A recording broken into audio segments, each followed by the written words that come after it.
am showing you a coned-down frontal view of a normal chest radiograph. Two mediastinal lines are marked with arrows labeled 1 and 2. Identify these lines. Arrow 1 points to the posterior junction line, which runs vertically as a straight line projecting through the upper tracheal column and extends above the level of the clavicles. Arrow 2 indicates the anterior junction line, which courses obliquely from upper right to lower left, beginning at the level of the clavicles. Both of these lines represent the close apposition of the visceral and parietal pleura of the right and left lungs. How many layers of pleura form these junction lines? And which of the two lines is visualized more frequently on a standard upright chest radiograph? Both the anterior and posterior junction lines are formed by 4 layers of pleura, consisting of the visceral and parietal pleura from each lung in close contact.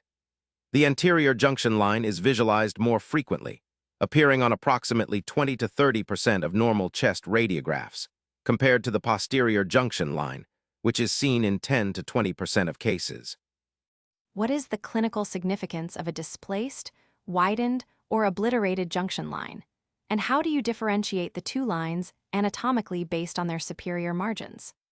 Displacement, widening, or obliteration of these lines indicates a mediastinal mass or ipsilateral volume loss, such as atelectasis.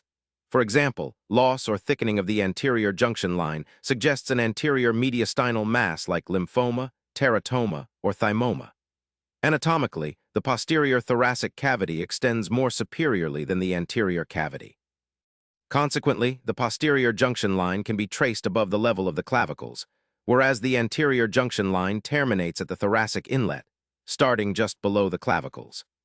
I would review the remaining mediastinal lines, such as the right paratracheal stripe, and recommend cross-sectional imaging with chest computed tomography if any line is widened or displaced.